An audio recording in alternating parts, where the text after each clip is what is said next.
ဒီမြစ်ရဲ့တားကောင်ဖြစ်ခဲ့ရသူမှန်သမျှဘသူရဲ့ရုပ်လောင်းကိုမှခေါင်းနဲ့ကိုယ်နဲ့တွဲလျက်သားပြန်မတွေ့ခဲ့ဘူးပါဘူးဇလန်းအစမှာတော့ဘေးပတ်ဝန်းကျင်တောတောင်တွေကြားထဲဝေးလံခေါင်ဖျားပြီးအဆက်အသွယ်ပြတ်နေတဲ့ရွာလေးတစ်ရွာကိုပြသထားပါတယ်ဒီရွာလေးဟာအပြင်ပန်းကြည့်ရင်ငင်းချမ်းပုံရပေမဲ့ရွာသားအလုံးရဲ့စိတ်ထဲမှာတော့နှဆိုင်တဲ့ကြောက်ရွံ့မှုအမှောင်ထူကြီးလွှမ်းမိုးနေပါတယ်ဘာလို့လဲဆိုတော့ရွာဘေးကဖျက်ဆီးဆင်းနေတဲ့မြစ်ကြီးအနီးတစ်ဝိုက်မှာလူတွေကိုလိုက်လံအမဲလိုက်ပြီးခေါင်းဖြတ်တက်တဲ့ခေါင်းပြတ်တရေကြီးရဲ့ထိတ်လန့်စရာဒဏ္ဍာကြီးပြန့်နှံ့နေလို့ပါပဲရွာသားတွေကမျက်နှာကိုမစင်မချင်းသွားမိတဲ့သူမှန်သမျှကောင်းမပါပဲတေဆုံးနေတာကိုမျက်မြင်တွေ့ခဲ့ရပြီးကြတဲ့ကဘယ်သူမှမျက်နှာကိုမကက်ရဲကြတော့ပါဘူးရွာထဲမှာလူတစ်ယောက်ယောက်ပျောက်သွားပြီဆိုရင်လေဒါဟာခေါင်းပြတ်တရေကြီးရဲ့လက်ချက်ပဲလို့ချက်ချင်းယူဆလိုက်ကြပါတယ်အဲ့ဒီလိုနဲ့တနေ့မှာတော့ဒီကြောက်စရာအန်ရယ်ဆိုဟာနာဂါလို့ခေါ်တဲ့မိန်းကလေးငယ်လေးစီရောက်ရှိလာခဲ့ပါတယ်နာဂါဟာဘာအစအနမှမကြံပဲရုတ်တရက်ပျောက်ဆုံးသွားခဲ့ပြီးသူမရဲ့ဖက်နှက်ကိုတော့မြစ်ကမ်းနားမှာရှာတွေ့ခဲ့ပါတယ်တရွာလုံးကတော့နာဂါတယောက်တရေဖမ်းစားပြီးအသက်ပျောက်သွားပြီလို့လက်ခံကလိုက်ရှာဖို့လက်လျှော့လိုက်ကြပါတယ်ရွာလူကြီးလီယန်ကိုရိုင်ကလည်းဒီကိစ္စကိုတရက်လက်ချက်ပါဆိုပြီးမတိကျင်အောင်ဆောင်ကအမှုမှန်ကိုဖုံးကွယ်ဖို့ကြိုးစားခဲ့ပါတယ်ဒါပေမဲ့ဒါကိုလုံးဝမယုံကြည်နိုင်တဲ့သူကတော့နာဂါရဲ့တော်လေးတော်ဆက်သူမွန်းလည်းပဲဖြစ်ပါတယ်မွန်းဟာသူမရဲ့တူမလေးအသက်ရှင်နေသေးတယ်လို့အခိုင်အမာယုံကြည်နေပြီးရွာသားတွေကမကူညီတာကြောင့်မြို့ကနာမည်ကြီးပုဂ္ဂလိကစုံထောက်ကင်းကိုအကူအညီလှမ်းတောင်းပါတော့တယ်စုံထောက်ကင်းရွာကိုရောက်လာတဲ့အခါရွာသားတွေရဲ့ခြောက်ချားနေတဲ့မျက်နှာတွေကိုချက်ချင်းသတိထားမိပါတယ်။သူမုန်းကိုလိုက်ရှာတဲ့အခါမုန်းဟာရွာလူကြီးလီယန်ရဲ့အိမ်ရှိမှရှိနေပြီးရွာလူကြီးရဲ့အဆောင်တွေကမုန်းကိုကြမ်းကြမ်းတမ်းတမ်းတွန်းထိုးနေထုတ်နေတာကိုတွေ့လိုက်ရပါတယ်။ Biết nó cũng chỉ là viện cớ thôi mà. Chơi bạn lên. ကင်းကချက်ချင်းကြားဖြတ်ဝင်တာပြီးအဆောင်တွေကိုနှိမ့်နှင်းကမုန်းကိုကယ်ထုတ်လာခဲ့ပါတယ် Bà nghe tổn thương quá. Chào bà Hai Mẫn. ဒီဖြစ်ရဲ့ကြောင့်ပဲရွာရဲ့အာဏာပိုင်တွေစီမှာတခုခုမယိုးသားဘူးဆိုတာကင်းစတင်ရိပ်မိသွားပါတယ်။ကင်းနဲ့မွန်းတို့ဟာနာဂါရဲ့အိမ်ကိုသွားပြီးပထမဆုံးစုံစမ်းစစ်ဆေးပါတယ်။အဲ့ဒီမှာနာဂါရဲ့မွေးဖေဖေပီယာနဲ့တွေ့ဆုံခဲ့ပေမဲ့ပီယာကသမီးပြောက်ဆုံးသွားတာကိုစိတ်ပူရမဲ့စာသူမရဲ့အလောင်းမှရှာမတွေ့တာနောက်ယောက်ျားတစ်ယောက်နဲ့ခိုးရလိုက်ပြေးသွားတာနေမှာပေါ့ဆိုပြီးမထီမဲ့မြင်ဆွဆွဲပြောဆိုခဲ့ပါတယ်။ကင်းကနာဂါရဲ့အခန်းထဲဝင်ပြီးတေချာစစ်ဆေးတဲ့အခါကျမ်းပြင်ပေါ်မှာထူးဆန်းတဲ့ပန်းအိုးကွဲစာချုပ်ကိုရှာတွေ့ပါတယ်။မွန်းရဲ့ပြောပြချက်အရနာဂါဟာအချုပ်တီတစ်ယောက်ဖြစ်ပြီးပန်းအိုးဆူဆောင်းတဲ့ဝါသနာလုံးဝမရှိပါဘူး။ဒါဆိုဒီပန်းအိုးကဘယ်ကရောက်လာတာလဲဆက်မေးကြည့်တဲ့အခါလွန်ခဲ့တဲ့ရက်ပိုင်းကအိမ်ထဲကိုတခိုးတစ်ယောက်ဖောက်ထွင်းဝင်ရောက်ခဲ့ပူပြီးနာဂါနဲ့တပ်ပုတ်ရင်တခိုးရဲ့လက်မှာဒဏ်ရာရသွားခဲ့ပူကြောင်းသိရပါတယ်ဒါပေမဲ့ဘာပစ္စည်းမှပါမသွားခဲ့ပါဘူးကင်းဟာနာဂါပျောက်ဆုံးသွားခဲ့တဲ့မြစ်နီးကတောအုပ်ထဲကိုဆက်သွားပါတယ်နာဂါရဲ့ဖက်နှက်တွေ့ခဲ့တဲ့နေရာနားမှာကင်းဟာလူကိုမူရစ်ထုံထိုင်းစေတဲ့ထူးဆန်းတဲ့အပင်ရဲ့အစိတ်ဆန်တွေကိုရှာဖွေတွေ့ရှိခဲ့ပါတယ် Vâng. Tất cả nạn nhân của Maya thường nhị tự. ဒါနဲ့အဲ့ဒီအစိတ်တွေကိုရွာကဘေးဒင်းဆရာစီယူသွားပြီးမင်းမြန်းတဲ့အခါဘေးဒင်းဆရာကဒါဟာစိတ်ကိုမိမောစေတဲ့အပင်ဖြစ်ကြောင်းအတည်ပြုပေးပေမဲ့မင်းကနာဂါကိုလူတွေကပဲဖမ်းသွားတာလို့ယုံကြည်နေရင်တော့အကြီးကျယ်မှလိမ့်မယ်ဒါဟာခေါင်းပြတ်တရေကြီးရဲ့လက်ချက်ပဲ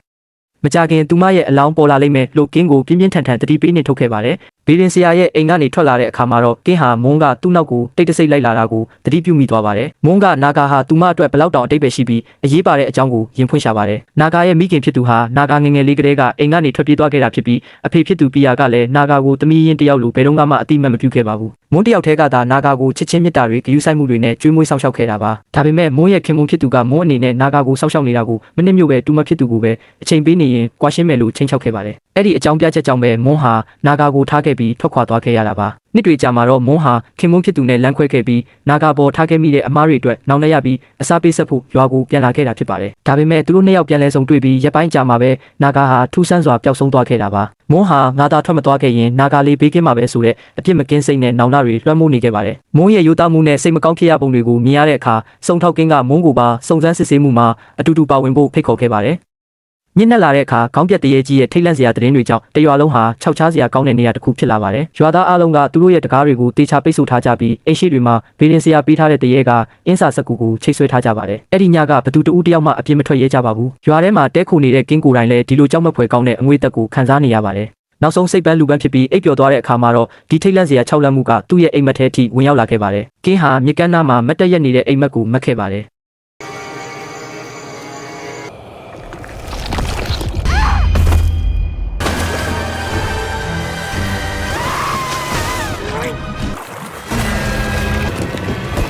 ကင်းဟာထိတ်လန့်တကြားနဲ့ချွေးစေးတွေပြန်ပြီးလန့်နိုးလာခဲ့ပါတယ်။ဒါဟာရိုးရိုးအိမ်မက်ဆိုးတစ်ခုပဲလားဒါမှမဟုတ်မကျွတ်မလွတ်သေးတဲ့နာဂါရဲ့ဝိညာဉ်ကသူ့ကိုတဲလုံစပေးတာလားဆိုတာသူဝေခွဲမရဖြစ်နေခဲ့ပါတယ်။နောက်ရက်မနက်မှာတော့ကင်းဟာနာဂါပျောက်ဆုံးတဲ့နေ့ကရွာလူကြီးရဲ့သမီးတူးရက်နဲ့အပြင်းထန်ရန်ဖြစ်ခဲ့ကြောင်းစုံစမ်းသိရှိရပါတယ်။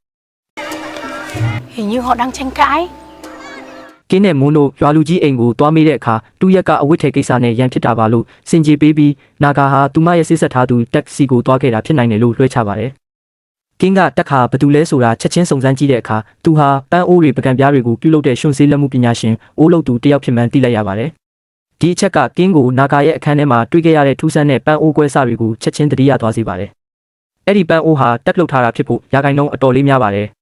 ကင်းနဲ့မွန်းတို့ဟာတက်ခရဲ့အိမ်ကိုတွားခဲ့ကြပေမဲ့စိတ်မကောင်းစရာပဲအိမ်ကလူမရှိပဲ၆ကက်တိတ်ဆိတ်နေပါတယ်။မွန်းကြောက်လန့်နေတာကိုမြင်တာကြောင့်ကင်းကသူမကိုအပြင်မှာပဲစောင့်ခိုင်းပြီးမှောင်မဲနေတဲ့အလုတ်ယုံထဲကိုတယောက်တည်းဝင်သွားခဲ့ပါတယ်။အလုတ်ယုံထဲရောက်တဲ့အခါကင်းဟာခေါင်းပြတ်တရေကြီးကနာဂါကိုရိုက်နှက်နေတဲ့ပုံရိပ်ရောင်ကြီးကိုရုတ်တရက်မြင်လိုက်ရပြီးအဲ့ဒီပုံရိပ်ကချက်ချင်းပြန်ပြောက်ကွယ်သွားပါတယ်။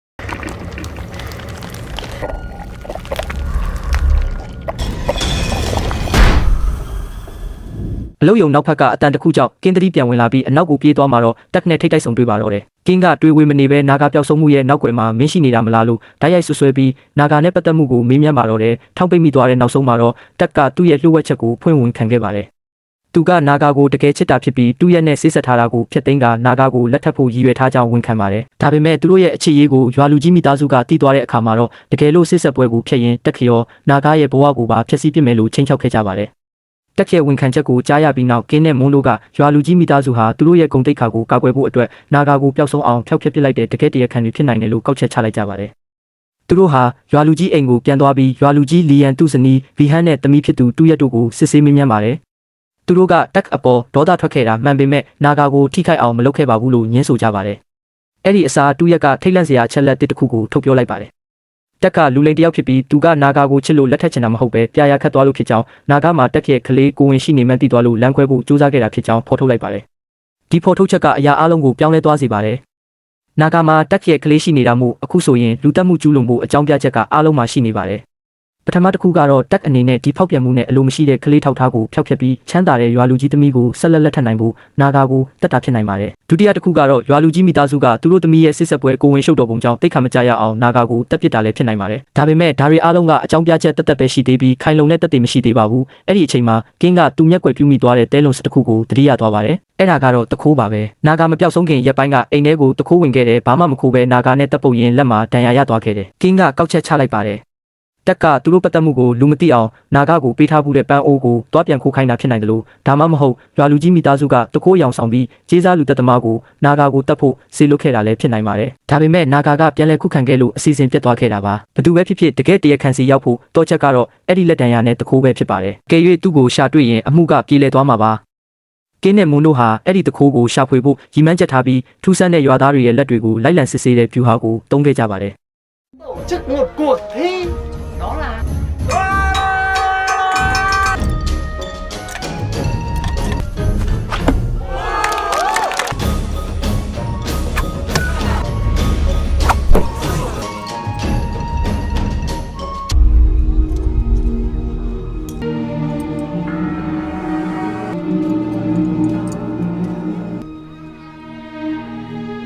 နောက်ဆုံးမှာတော့သူတို့ရဲ့ရှာဖွေမှုအောင်မြင်ခဲ့ပါတယ်။တခိုးဟာရွာထဲမှာခဏခဏခိုးမှုကျူးလွန်လို့ရွာလူကြီးကရွာပြင်ဘက်နေဆက်မှာတွားနေဖို့နှင်ထုတ်ထားတဲ့တွန်ဆိုသူဖြစ်နေပါတယ်။သူ့ရဲ့လက်မှာလည်းလက်လက်ဆက်ဆက်တန်ရာတစ်ခုရှိနေပါတယ်။ကင်းရဲ့စစ်ဆေးမေးမြန်းမှုအောက်မှာတော့တုံကအရှုံးပေးပြီးအဲ့ဒီညကနာဂအိမ်ကိုဖောက်ထွင်းခဲ့တာသူပါပဲလို့ဝန်ခံလိုက်ပါတယ်။ရဲတွေကလည်းသူ့ရဲ့တဲအိမ်ထဲကနေနာဂရဲ့လက်ကောက်ကိုတပ်သေးအဖြစ်ရှာဖွေတွေ့ရှိခဲ့ပါတယ်။ဒါပေမဲ့နာဂကိုတပ်ဖို့ဘသူကငွေပေးခိုင်းလဲလို့မေးတဲ့အခါတုံကအပြင်းထန်ညင်းဆိုပါတယ်။သူ့ကိုဘသူမှမခိုင်းစေခဲ့ပဲပတ်စံပြက်လက်လို့စားဝတ်နေရေးကြောင့်သာတွားခိုးတာပါလို့အော်ဟစ်ညင်းဆိုပါတယ်။ဒါပေမဲ့တုံကဒီထက်မကတန်မိုးရှိတဲ့အချက်လက်တစ်ခုကိုပေးခဲ့ပါတယ်။တုံကနာဂအိမ်ကနေထွက်ပြေးလာတဲ့အဲ့ဒီညမှာပဲထိတ်လန့်စရာမြင်ကွင်းတစ်ခုကိုမြင်ခဲ့ရတယ်လို့ဆိုပါတယ်။အဲ့ဒါကတော့ရွာလူကြီးကတော့ဘီဟန်နဲ့နာဂရဲ့အဖေပီယာတို့နှစ်ယောက်တောထဲမှာတိတ်တဆိတ်ချင်းတွေ့နေကြတာပါပဲ။တကယ်တော့ပီယာနဲ့ဘီဟန်တို့ဟာနှစ်ပေါင်းများစွာကြာအောင်တိတ်တဆိတ်ဖောက်ပြန်နေကြတာဖြစ်ပြီးအဲ့ဒီညကနာဂကသူမရဲ့အဖေဖြစ်သူနဲ့ရွာလူကြီးကတော့တို့ဖောက်ပြန်နေတာကိုကွင်းကွက်ကွက်မိသွားခဲ့တာဖြစ်ပါတယ်။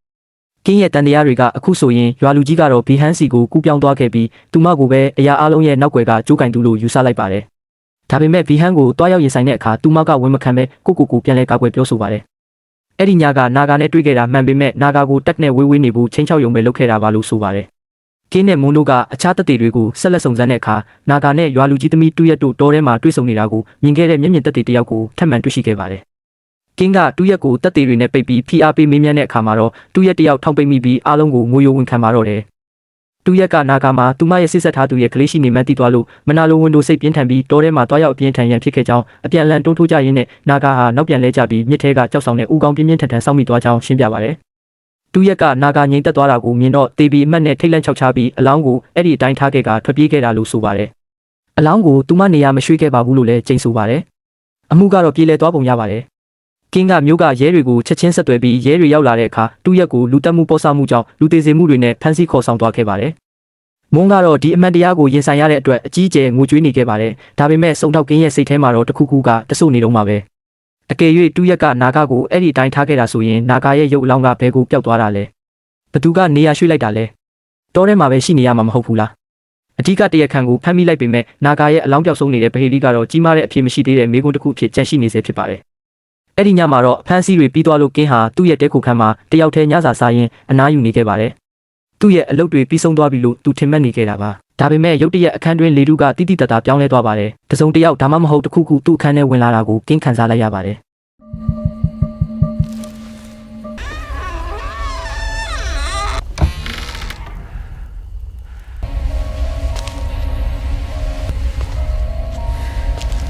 သူနောက်ပြန်လှည့်ကြည့်လိုက်တဲ့အခါမှာတော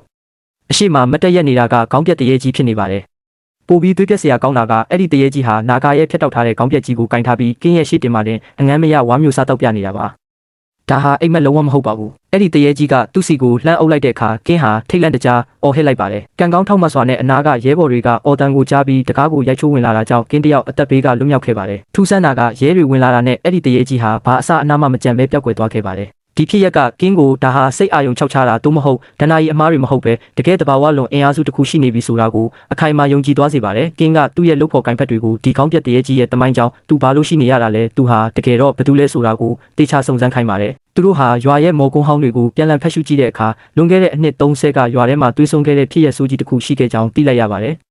အဲ့ဒီတုန်းကမိသားစုဝင်14ယောက်ရှိတဲ့မိသားစုကြီးတစ်ခုဟာရွာကိုတစ္ဆာဖောက်တယ်ဆိုပြီးဆွဆွဲခံခဲ့ရပါတယ်တရားမျှတတဲ့စီရင်ချက်မရှိဘဲရွာသားတွေကသူတို့ဘာသာတရားစီရင်ပြီးအဲ့ဒီမိသားစု14ယောက်လုံးကိုမြေကမ်းနားကိုဆွဲခေါ်ကတယောက်ပြီးတယောက်ခေါင်းဖြတ်တက်ခဲ့ကြပါတယ်။အဲ့ဒီလိုအစုလိုက်ပြုံလိုက်ကိုမြတ်ခံခဲ့ရတဲ့မိသားစုရဲ့မကျွတ်မလွတ်တဲ့ဝိညာဉ်တွေပေါင်းစည်းပြီးခေါင်းပြတ်တရေကြီးဖြစ်လာတယ်လို့ရွာသားတွေယုံကြည်ကြတာပါ။အဲ့ဒီမြစ်ဟာလည်းကျိန်စာတင်းတဲ့နေရာဖြစ်လာခဲ့ပါတယ်။ဒါပေမဲ့ထူးဆန်းတဲ့အကွက်တစ်ခုကတော့ဒီတနာကြီးကလွန်ခဲ့တဲ့အနှစ်30ကတည်းကရှိနေတာဖြစ်ပေမဲ့ခေါင်းပြတ်တရေကြီးရဲ့လူတက်မှုတွေနဲ့ထင်ထင်ရှားရှားခြောက်လန့်မှုတွေကလွန်ခဲ့တဲ့9နှစ်ကနေ10နှစ်အတွင်းမှာဘာလို့ထူးထူးခြားခြားပြင်းထန်လာရတာလဲ။ဘာလို့လွန်ခဲ့တဲ့အနှစ်ဆက်လုံးငြိမ်သက်နေပြီးမှအခုမှနိုးထလာရတာလဲပြီးတော့အဲ့ဒီတရေကြီးကကင်းကိုရောဘာလို့ပြစ်မှတ်ထားခြောက်လန့်နေရတာလဲ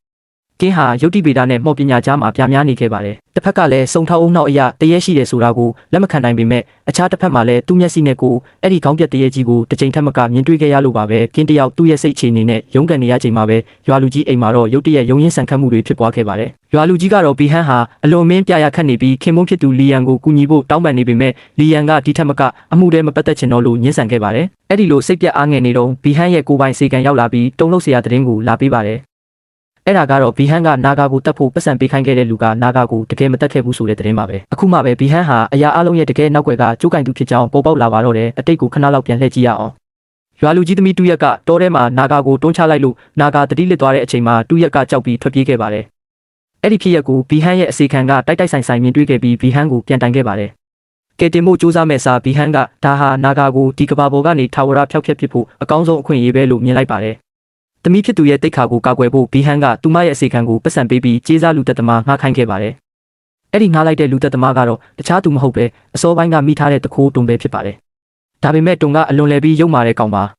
သူကတောထဲမှာတတိလစ်နေတဲ့နာဂါကိုတွေ့တဲ့အခါရက်ဆက်တဲ့အကြံတစ်ခုရသွားပါတယ်နာဂါကိုဘီဟန်ခိုင်းတဲ့အတိုင်းမတက်ပစ်ပဲလှုပ်ဝက်တဲ့နေရာတစ်ခုမှာဖမ်းဆီးကြုံနှောင်ထားလိုက်ပါတယ်သူ့ရဲ့အစီအစဉ်ကနာဂါကိုဓာတ်ဆခံလုပ်ပြီးရွာလူကြီးကတော့ကိုအမြဲတမ်းငွေညစ်ဖို့ပါပဲဒီနီလန်နဲ့တွန်ဟာဘီဟန်စီကနေပတ်စံအမြောက်များကိုညှိယူခဲ့တာဖြစ်ပါတယ်အခုဆိုရင်တဲလွန်စအားလုံးကတွန်စီကိုပြန်ရောက်သွားပါပြီကင်းနဲ့မွန်းတို့ကတွန်ရဲ့နောက်ကိုတိတ်တဆိတ်လိုက်ဖမ်းဖို့ဆုံးဖြတ်လိုက်ကြပါတယ် Con mời bà ngồi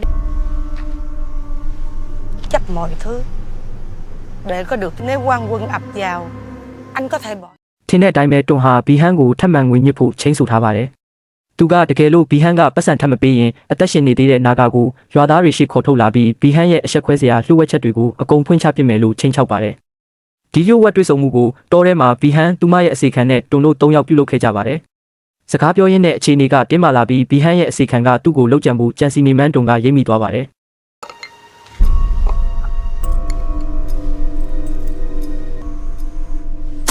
chỗ này là gấp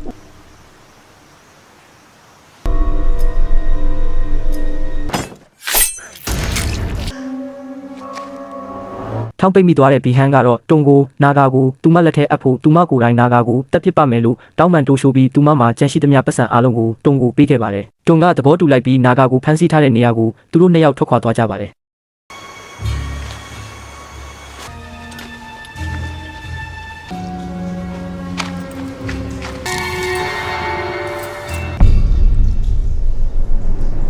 tôi giấu tiền ở gần nhà anh á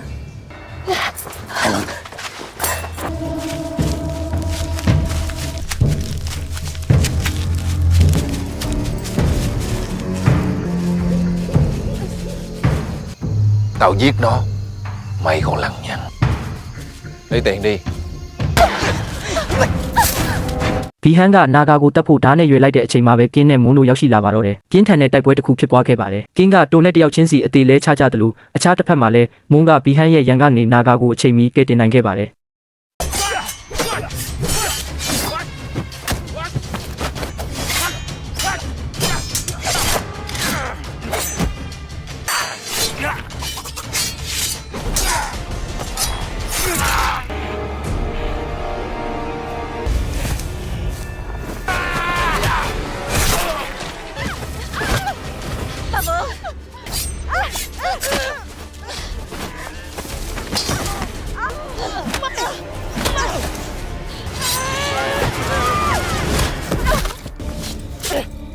Con điên này mà giải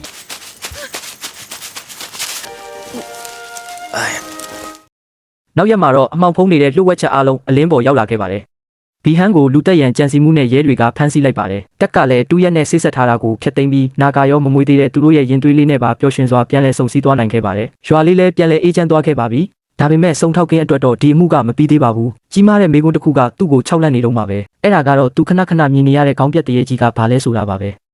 မုန်းကကင်းကိုမြို့ပြန်ဖို့လိုက်ပို့တဲ့အချိန်မှာပြောလိုက်တဲ့စကားတစ်ခွန်းကအရာအလုံးရဲ့တော့ချက်ဖြစ်လာခဲ့ပါတယ်မုန်းကကင်းမြင်နေရတဲ့တရေကြီးကိုမုန်းကိုယ်တိုင်တစ်ခါမှမမြင်ဘူးကြောင်းဒါပေမဲ့ရွာသားအလုံးကဘေးရင်ဆရာပေးထားတဲ့တရေကဆေးရည်ကိုတောက်ကြတာမို့ကင်းရဲ့အခြေအနေကိုစိုးရိမ်ပြီးမုန်းကကင်းစားမဲ့ဟင်းတွေထဲမှာအဲ့ဒီဆေးရည်ကိုညတိုင်းတိတ်တဆိတ်ခတ်ကြွေးခဲ့ကြောင်းဝန်ခံလိုက်ပါတယ်ဒါပေမဲ့မုန်းကိုယ်တိုင်ကတော့အဲ့ဒီဆေးရည်ကိုလုံးဝမတောက်ခဲ့ပါဘူး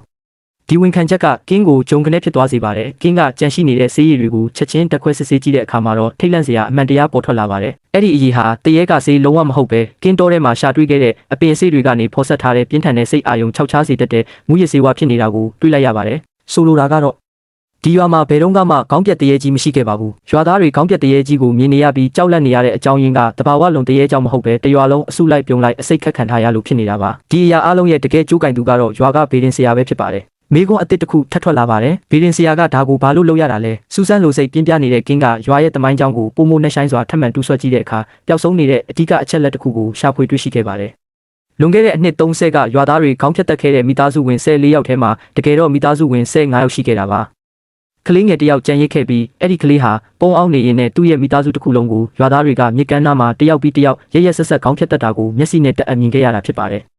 အဲ့ဒီနေ့မှာပဲအဲ့ဒီကလေးငယ်ဟာကလက်စားချေဖို့ကြိမ်ဆိုခဲ့ပါတယ်။သူဟာရွာကနေထွက်ခွာသွားပြီးအစိတ်တက်ပညာတွေကိုတင်ယူခဲ့ကနှစ်အတော်ကြာတဲ့အခါမှာရွာကိုဘေးရင်ဆရာအယောင်ဆောင်ပြီးပြန်လာခဲ့တာပါသူ့ရဲ့အစီအစဉ်ကပါနတ်တယ်လို့ရက်လဲရက်ဆက်ပါတယ်သူဟာရွာသားတွေကိုစိတ်ခတ်ပြီးခေါင်းပြက်တရေကြီးကိုမြင်အောင်ထင်အောင်ထင်မှဖြစ်အောင်လုပ်ခဲ့ပါတယ်ကြောက်ရွံ့မှုနဲ့မူရစ်စေဝါရဲ့လွှမ်းမိုးမှုအောက်မှာရွာသားတွေကိုသူစိတ်ကြိုက်ချဲ့လဲနိုင်ခဲ့ပါတယ်ဒီနီလန်းကိုတုံးပြီးတော့ဘေးရင်ဆရာဟာသူ့ရဲ့ရန်သူတွေကိုတယောက်ပြီးတယောက်ခေါင်းဖြတ်တက်ကအတိတ်ကသူ့မိသားစုကိုရွာသားတွေလုပ်ခဲ့တယ်လို့ပဲလိုက်လံကလည်းစားချနေခဲ့တာဖြစ်ပါတယ်ရွာသားတွေကတော့ဒီကောင်းပြတ်တည်ဆုံမှုတွေကိုတရေတစီတွေကြောင့်လို့ပဲတဘာဝအတိုင်းယုံကြည်နေခဲ့ကြတာပါတကယ်တမ်းတော့တရေဆိုတာမရှိပဲဘေးရင်ဆရာရဲ့သွေးရည်နဲ့ကလဲစားချေမှုတက်တက်တာဖြစ်ပါတယ်ကင်းတဲ့ရဲတွေဟာဘေးရင်ဆရာရဲ့တဲအိမ်ကိုချက်ချင်းတွားရောက်စီးနင်းခဲ့ကြပေမဲ့နောက်ကျသွားခဲ့ပါပြီအိမ်ကဗလာချင်းနေပြီးတကယ်ကွင်းဆက်လူသက်သမားကြီးဖြစ်တဲ့ဘေးရင်ဆရာဟာထွက်ပြေးလွတ်မြောက်သွားခဲ့ပါပြီဇလန်းအဆုံးမှာတော့စုံထောက်ကင်းဟာတိတ်ဆိတ်စွာမတက်ရက်နေရင်းနဲ့တရွာလုံးကိုပျက်စီးစေခဲ့တဲ့အကြောက်တရားဆိုတာတကယ်တော့အခြားကဘာကလာတဲ့တရေတစီမဟုတ်ပဲဆယ်စုနှစ်ပေါင်းများစွာနာကျင်ချက်တွေကိုရင်ဝယ်ပိုက်ပြီးကလဲစားချေခဲ့တဲ့လူသားတစ်ယောက်ရဲ့စိတ်တစနာနာတင်မှုတက်တက်ပဲဖြစ်ကြောင်းသဘောပေါက်သွားရင်းနဲ့ပဲဇလန်းလေးဟာပြီးဆုံးသွားခဲ့ပါတယ်။ဝင်စားပွဲဇလန်းအသစ်တွေတင်ပေးမှာမို့လို့ channel လေးကို likes and subscribers လုပ်ပေးခဲ့ကြပါဦး။